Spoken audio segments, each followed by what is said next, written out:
ഈ മക്കളെ ഉണ്ടാക്കി രാജ്യം പിടിച്ചെടുക്കാൻ പോകുന്നതെന്ന് നിലവിളിക്കുന്നവർക്ക് ഒരു സുവർണാവസരം. വളരെ സന്തോഷത്തോടെ ചങ്കൂറ്റമുണ്ടെങ്കിൽ എത്ര വേണമെങ്കിലും പ്രത്യുൽപാദനം നടത്താൻ ഒരവസരം. വെറുതെ നിലവിളിച്ചാൽ പോരാ, അതിൻ്റെ പ്രവർത്തനങ്ങളിൽ ഏർപ്പെടണം. ധൈര്യപൂർവ്വം ആ പ്രവർത്തനത്തിൻ്റെ ഫലമായി സൃഷ്ടി നടക്കുകയും വേണം.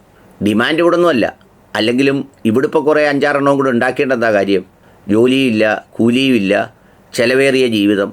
പിന്നെ അതുമാത്രമല്ല, കയ്യിലിരിക്കുന്ന നോട്ടാകട്ടെ അതിൻ്റെ കുത്തനെ ഇടിഞ്ഞ് കൂപ്പ് കുത്തി കിടക്കുന്നു. എന്നാൽ ഇതെല്ലാം പ്രയോജനമുള്ള യൂറോപ്പിൽ നിന്നാണ് നിലവിളി ഉയരുന്നത്. യൂറോപ്പിലെ നിലവിളിയുടെ കാരണം എന്താണെന്നറിയോ? യൂറോപ്പിലെ നിലവിളിയുടെ കാരണം അവിടുത്തെ ജനസംഖ്യ ഗണ്യമായി കുറയുന്നു. അതുണ്ടാക്കുന്ന പ്രത്യാഘാതങ്ങൾ വർദ്ധിക്കുന്നു. സാധാരണ മറ്റെന്തെങ്കിലും സാധനമാണെങ്കിൽ നമുക്ക് വിത്ത് പറമ്പിലിട്ട് മുളപ്പിച്ചെടുക്കാം. അതുപോലെ തന്നെ വേറെന്തെങ്കിലും ആണെങ്കിൽ അതിന് കൃത്രിമമായി ചില പരിഹാരങ്ങൾ കാണാം. ഇതിനിപ്പോൾ ഒരു പരിഹാരവുമില്ലാത്ത സ്ഥിതിയാണ്. അധികം താമസിയാതെ നോബൽ സമ്മാനം ഏറ്റവും കൂടുതൽ കുട്ടികളെ ഉൽപ്പാദിപ്പിച്ച കോയ കുഞ്ഞുകാക്കായിക്ക് കൊടുക്കേണ്ടി വരുന്ന സ്ഥിതിയിലേക്കെത്തും. ഇവിടെ കുറേ പേർ കിടന്ന് നിലവിളിയാണ്, ഇവിടെ കൂടുന്നേ, വർദ്ധിപ്പിക്കുന്നേ, പിടിച്ചെടുക്കാൻ പോകുന്നതെന്നും പറഞ്ഞ്. അതിൻ്റെ അമരത്തിരിക്കുന്നത് ഈ സംസ്ഥാനത്തിൻ്റെ മുൻ DGP നമ്മുടെ സെൻകുമാർ സാറാണ്. അദ്ദേഹം അടക്കമുള്ളവരാണ് നിലവിളിക്കുന്നത്. എന്നാൽ യൂറോപ്പ് ഇപ്പോൾ മറ്റൊരു പാതയിലാണ്. യൂറോപ്പിലെ പോപ്പുലേഷൻ ഡിക്ലൈനിങ് 1970 മുതലാണ് തുടങ്ങിയതെന്നാണ് പറയുന്നത്. ഇപ്പോൾ അത് ഗണ്യമായി അങ്ങ് താഴോട്ട് പോകുന്നു എന്ന് മാത്രമല്ല, കുട്ടികൾ തന്നെ വേണ്ട, വളരെ സുഖമായി ജീവിച്ച് സന്തോഷത്തോടെ അവരവർക്ക് ഇഷ്ടമുള്ള ജീവിതം തിരഞ്ഞെടുത്ത് നമ്മുടെ കേരളത്തിലെ മൈത്രേയൻ ഫോർമുലയൊക്കെ പോലെ അങ്ങനെ മുന്നോട്ട് പോയാൽ മതി എന്ന് പറയുന്ന ഒരു ശൈലി യൂറോപ്പിലാകെ രൂപപ്പെട്ടിട്ടുണ്ട്.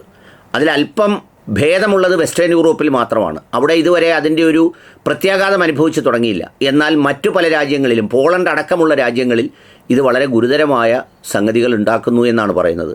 ഇതിൻ്റെ പ്രത്യാഘാതങ്ങൾ നമ്മൾ ഈ ചിരിക്കുന്നത് പോലെയും കളിക്കുന്നത് പോലെയല്ല. നിങ്ങളൊന്ന് ആലോചിച്ച് നോക്കിയാൽ മതി. കേരളത്തിൽ തന്നെ ചില സ്ഥലങ്ങളുണ്ട്, ഞാൻ സ്ഥലങ്ങളുടെ ഒന്നും പേര് പറയുന്നില്ല. അവിടെ ചെന്ന് നോക്കിയാൽ അവിടെ പോപ്പുലേഷൻ ഇല്ലാത്തതുകൊണ്ടല്ല, മൈഗ്രേഷൻ മൂലം ഈ പോപ്പുലേഷനൊക്കെ ഇവിടെ നിന്ന് പോയതുകൊണ്ട് എന്താ പറയുന്നത്, പ്രേതനഗരമെന്നോ വൃദ്ധനഗരമെന്നോ വൃദ്ധഗ്രാമമെന്നോ വിശേഷിപ്പിക്കാവുന്ന ഒരു സ്ഥിതി. എന്നാലോചിച്ച് നോക്കൂ. അവിടെ ആ ജംഗ്ഷനിൽ കടകളുണ്ടാവില്ല.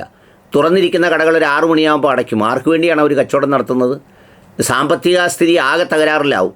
പിന്നെ ഏജിങ് പോലെയുള്ള പ്രശ്നങ്ങൾ മൂലം ഈ ഗ്രാമങ്ങളും ഇടങ്ങളുമൊക്കെ വലിയ പ്രതിസന്ധികളും പ്രശ്നങ്ങളും ഉണ്ടാവും. ഒരുപാട് വാർദ്ധക്യ കേന്ദ്രങ്ങൾ തുടങ്ങും. അങ്ങനെ തുടങ്ങിയാൽ പോലും മക്കളില്ലെങ്കിൽ അവർക്ക് ആര് ചെലവിന് കൊടുക്കും?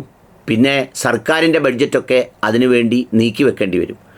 ഏതായാലും അത്തരമൊരു കാര്യത്തെ സംബന്ധിച്ച് നല്ല ചിന്ത ഉണ്ടാകേണ്ടതുണ്ട്. അവസരം കാത്തിരിക്കുന്നവർക്ക് സെൻകുമാറിനൊക്കെ വേണമെങ്കിൽ നേരെ പോളണ്ടിലേക്ക് പോയാൽ, അല്ലെങ്കിൽ നമ്മുടെ ഇവിടെയുള്ള കുറച്ച് മക്കൾ കൂടുന്നതിൽ വലിയ പ്രയാസമുള്ളവരും ഒരു പാൻ ഇന്ത്യൻ ലെവലിൽ ഹിന്ദുത്വത്തെ വളർത്തിയെടുക്കണമെന്ന് ആഗ്രഹിക്കുന്നവരും അടുത്ത ആഴ്ച തന്നെ നേരെ പോളണ്ടിന് വിട്ട് അവിടെ പോയി പ്രത്യുൽപാദനം നടത്തിയാൽ ഒരു തടസ്സവുമില്ലാതെ എത്ര പേരെ വേണമെങ്കിലും സൃഷ്ടിക്കാം. ഒരു അപമാനവും അവമതിപ്പും ഒന്നും ഉണ്ടാവില്ലെന്ന് മാത്രമല്ല, ഒരുപാട് ആനുകൂല്യങ്ങളും കിട്ടുന്ന ഒരു സാഹചര്യം വരും.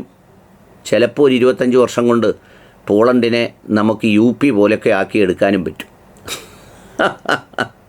അപ്പോൾ അതുകൊണ്ട് ആ സാഹചര്യങ്ങളുണ്ടെങ്കിൽ നോക്കേണ്ടത് അത്യാവശ്യമാണ്. ഏതായാലും ഇതിപ്പോൾ വളരെ ഗൗരവമുള്ള ഒരു ചർച്ചയായി ലോകത്ത് മാറിയിട്ടുണ്ട് എന്നതാണ് സത്യം. ഇതിന് മറ്റൊരു അപകടം കൂടിയുണ്ട് കേട്ടോ. കുറച്ച് കഴിയുമ്പോൾ എല്ലാ പോളിസി മേക്കേഴ്സും പറഞ്ഞു തുടങ്ങും, നിങ്ങൾ ഇസ്ലാമിനെ കണ്ടുപിടിക്കുക, മുസ്ലിങ്ങളെ കണ്ടുപിടിക്കുക, അങ്ങനെ അങ്ങോട്ട് ഉൽപ്പാദിപ്പിക്കുന്നു.